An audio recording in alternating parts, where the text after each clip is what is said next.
Magandang hapon po sa inyong lahat.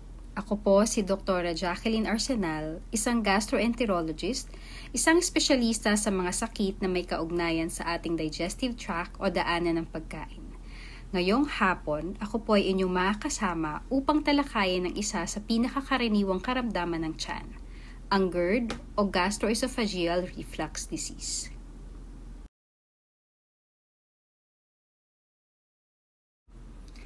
Ang mga sumusunod ang ating mga layunin para sa lay forum na ito.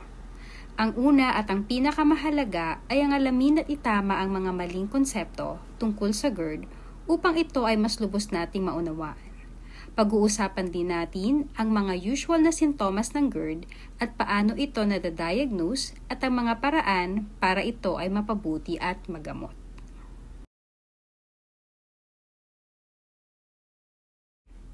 Doktor, may GERD po ako. Ito ay isa sa mga madalas na dahilan ng pagpapakonsulta ng isang pasyente. Pero ano nga bang ibig sabihin nito sa isang tao na nagsasabing may GERD siya? Kapag pinadescribe ko sa ilang pasyente kung anong ibig sabihin nila, may ilan ang sinasabi ay inaasid o maasim at mahapdi ang sikmura. Meron din na simpleng masakit lang ang tiyan o sinisikmura. Sa medical standpoint, strictly speaking, ang GERD ay reflux o regurgitation o ang pagbalik ng acid mula sa stomach paakyat sa esophagus. Mamaya ay may mga video ako na ipapakita ukol dito. From here, pumunta na tayo sa ating unang myth.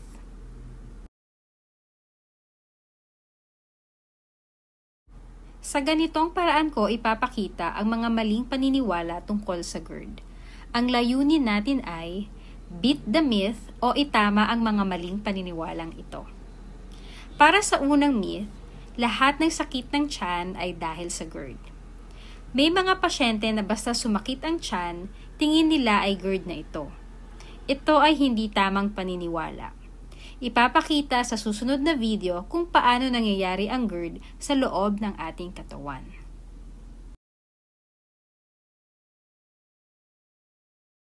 When food and liquid are swallowed, they move down the esophagus and enter the stomach.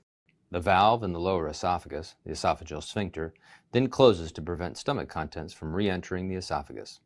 If the valve does not close all the way, or if it opens too often, food and liquid can rise back up into the esophagus. This condition, called acid reflux, can cause heartburn and other symptoms.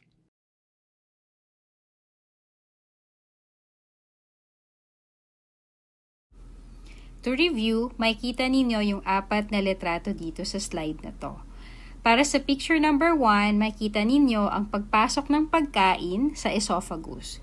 Yung pink na tubular structure na yan, ang esophagus. Sa picture number 2, makikita ninyo ang isang parang gate.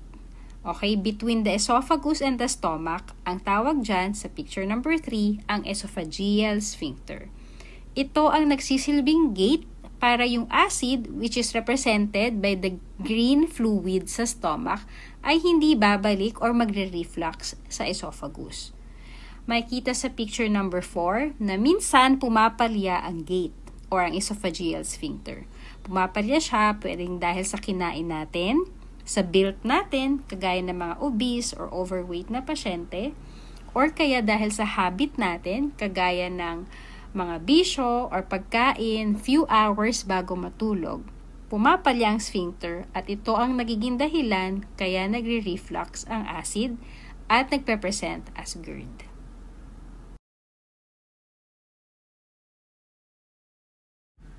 So to emphasize, ang classic na sintomas ng GERD ay heartburn o ang mainit na pakiramdam sa dibdib at acid regurgitation o reflux o ang pakiramdam na may maasim na umaakyat mula sa sikmura pataas sa dibdib.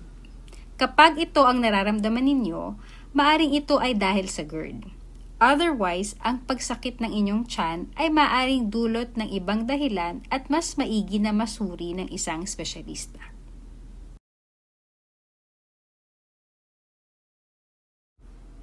Similarly, maaari ba mag-present ang GERD sa ibang paraan? Ang sagot dyan ay oo. Hindi pare-pareho ang sintomas ng GERD sa mga tao at iba rin ang risk ng pagkakaroon nito.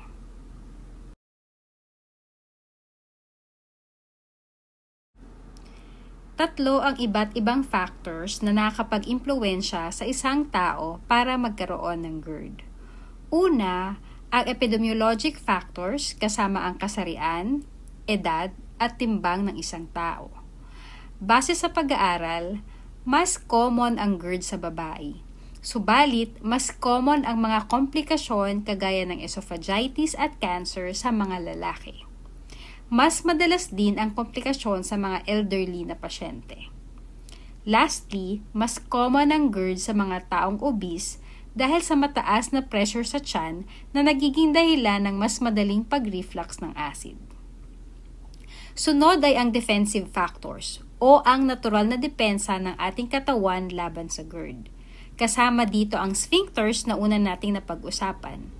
May paraan din ng ating katawan upang i-clear ang acid at maging resistant sa mga damage na maaaring dulot nito. May mga pagkain na nagdudulot ng impairment sa mga depensa na ito, kagaya ng chocolate at fatty food. Ito ay nagpapababa ng pressure ng sphincter, mas bumubuka ito, kaya mas madaling mag-reflux ang acid. Lastly ay ang aggressive factors o ang mga bagay na directly nakakaapekto sa acid production. Kabilang dito ang mga inumin na may caffeine, kagaya ng kape at soft drinks, mga maanghang at maasim na pagkain. Ang mga pagkain at inumin na ito ay nagsistimulate ng acid production. Meron ding infection sa tiyan, ang H. pylori infection, na maaring mag-contribute sa GERD.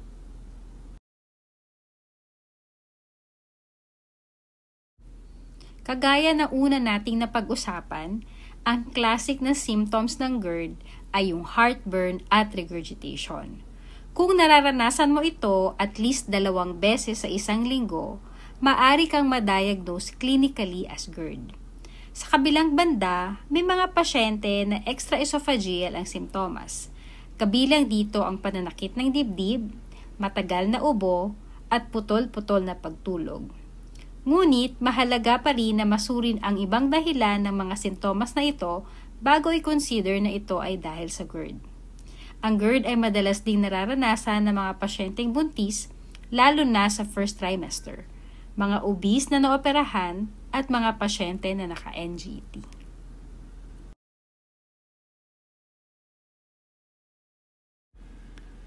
Pangatlong myth, simpleng karamdaman lamang ang GERD.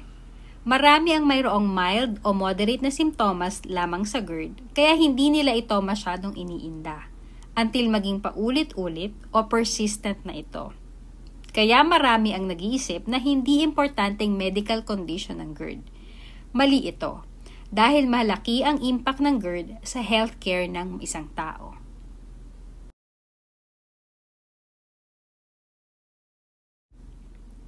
Maraming pag-aaral ang nagpatunay na mas mababa ang quality of life ng mga taong may GERD, lalo na sa mga elderly at obese na pasyente. May ilan na nagiging dahilan ito upang sila ay hindi makapasok sa trabaho. Isama na dito ang gastos sa gamot at bayad sa check-up at posibleng hospital admission. Noong 2005, ang estimate na gastos ng isang pasyenteng may GERD sa loob ng isang taon ay umaabot ng $6,000 or higit 300,000 pesos. Paulit-ulit at matagal na karamdaman ng GERD, kaya ito ay talagang mabigat na problema long-term. Lastly, at ang pinakamahalaga, ang mga pasyenteng may GERD na hindi nabigyan ng sapat na atensyong medikal ay maaring mauwi sa komplikasyon kagaya ng bleeding o pagdudugo, ulcer, stricture o pagkipot ng daanan ng pagkain, at Barrett's esophagus, isang established na risk factor for esophageal cancer. Kaya kung mapapabayaan, ang GERD ay maaaring maging isang malaking problemang medikal.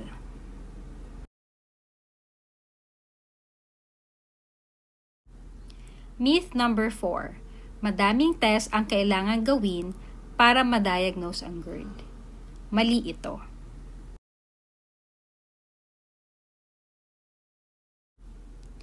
Mali ang paniniwalang ito dahil kagaya ng una kong nasabi, maaaring clinical o depende sa simptomas at response sa gamot ng pasyente ang pag-diagnose ng GERD.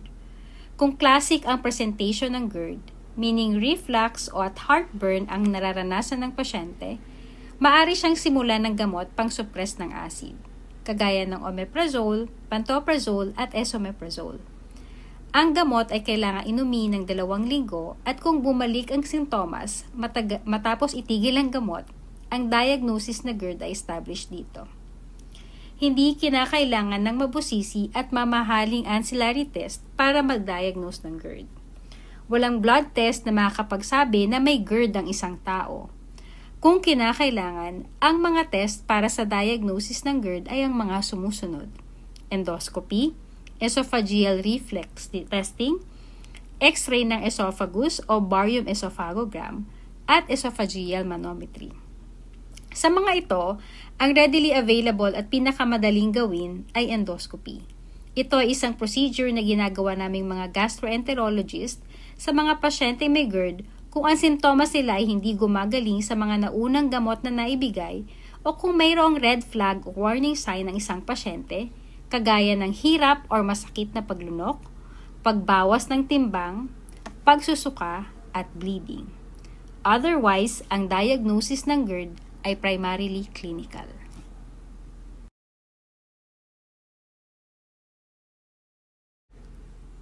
At para sa huling 2 myths natin, gamot lang ang magpapabuti sa GERD at kailangang iwasan ng isang taong may GERD ang lahat ng caffeinated, maasim at maanghang na pagkain. Ang mga ito ay maling paniniwala.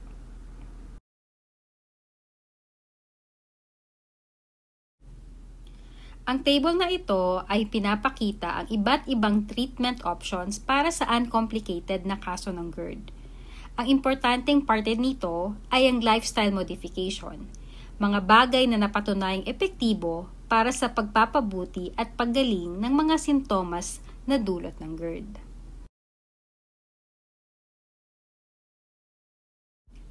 Narito ang ilan sa mga lifestyle modification na nirerekomenda para sa mga pasyenteng may GERD. Una ay head elevation of about 6 to 8 inches. Pangalawa ay ang pagbawas ng timbang ng mga pasyenteng overweight at obese. At ang huli ay ang pagtagilid sa kaliwa o left lateral decubitus position. Mainam din na iwasan ang bedtime snacks o pagkain 3 oras bago matulog, pag-iwas sa matataba o fatty na pagkain, at pagtigil sa bisyo gaya ng sigarilyo at alak. At syempre, ang paboritong tanong sa akin ng mga pasyente ko na may GERD, ano po ba ang bawal kainin? Sa libro, individualize o iba-iba ang mga pagkain na pwedeng magdulot ng simptomas ng GERD. Kaya madalas, binibilin ko sa pasyente na bantayan ang pagkain na nagiging sanhi ng kanilang reflux at ito ang kanilang dapat iwasan. Commonly, ang mga pagkain na nagtitrigger ng GERD ay kape, tsaa, soft drinks, maasim at maanghang na pagkain. Bawal ba ito sa lahat ng may GERD? Ang sagot ay hindi. Ang dapat lamang iwasan ay mga pagkain na specific na nagkukos ng symptoms sa isang pasyente. Halimbawa, maaring mag-cause ng GERD ang kape sa isang tao, ngunit sa isa naman ay hindi. So ito ay individualized o iba-iba depende sa tao.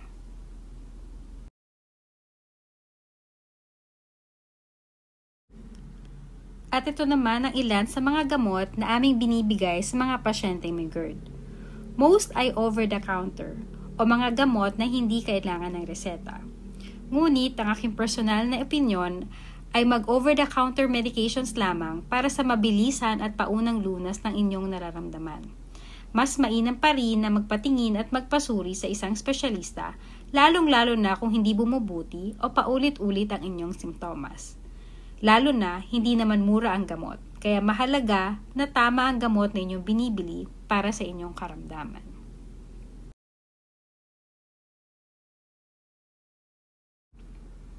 In summary, ang mga sumusunod ang ating napag-usapan.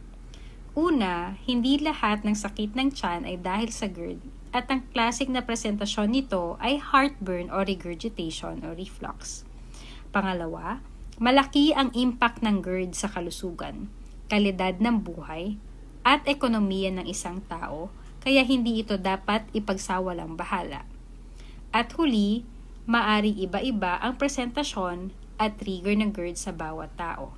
Kaya kailangan iayon ang tamang paggamot nito.